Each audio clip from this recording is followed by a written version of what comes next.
Hey, thanks for clicking on Wayne.com for this week's edition of Inside the Zone with Justin Kinney of Ops. As always, it's week 6. Here we are. Which seems stunning. After this Friday, 2/3 of the regular season is already done, which is unbelievable. And that describes really the season as a whole, I think. It's been an unbelievable, unpredictable, uncanny season out there. And kudos to your Northside Legends with the first win in the Mike Brevard era this past week. Tremendous job. That offense came alive. Alex Holiday-Robinson with the school record, 328 yards rushing. We may have seen it coming in terms of Lewis' defense, which has had difficulty slowing down teams, but we didn't expect them to have much of a problem with Northside, who had only scored a touchdown a game in the first 4 weeks of the season. We said this earlier in the year, that Northside was better than they were last year, but don't know how many wins that would correlate to. Yeah. Obviously, it correlated to a pretty darn big victory, 52-49 on Friday night. And we're going to start in the SAC. The big game, Dwenger has set itself up as the #1 team. There's no way to look at that record and say that they aren't. They've won 3 highlight zone games back to back to back. I mean, they're the team to beat right now. As for who is right behind them, this game will determine it. Wayne hosting Snyder. How do you see this one playing out? Both teams 4-1 in this conference have a shot at the victory bell at this point. Yeah, and you know, Snyder is better positioned because Dwenger owns the tiebreaker over Wayne. So you're thinking Snyder at this point. Wayne effectively 2 games behind Bishop Dwenger if they would tie in a 2-way. So Snyder has the edge. They play Dwenger come week 8, so they, you would say, have their destiny in their own hands at this point. So I like the way Snyder is playing right now. I think, you know, you could look at their strength of schedule and say, oh, maybe it's not there, but last week we're really able to handle Homestead and that offense with relative ease. So the Panthers defensively have come a long way. You know, Belizaire has been huge. Giannini, Belizaire, Ethan Hoover back in there healthy is commanding the back end of that defense. Those 2 guys that were out for the Carroll week, you don't want to say 2 guys make up a huge difference defensively with 11 guys on the field, but losing those 2 guys were big for that Carroll game. I like the way they're positioned in this game heading in.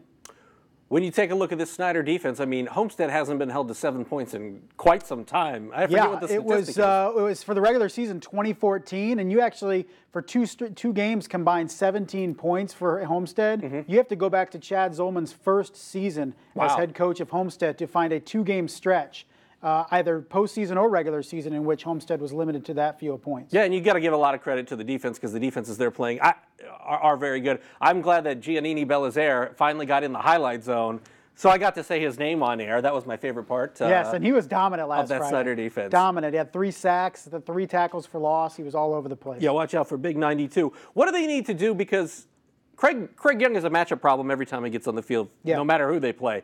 But Coach Moore, last week they kind of got a chance to make sure things were humming against Southside and make sure that the Lambos, if you will, were ready to rock and roll. How do they kind of contain it? Do they use a little bit of the blueprint from what Dwenger did in week 1, although weather was an issue there? How do you go about approaching trying to stop what Wayne has offensively with so many speedsters? We make so much about Craig Young, and for good reason, going to Ohio State. But I think this offense for Wayne starts with Brandon Young, the quarterback.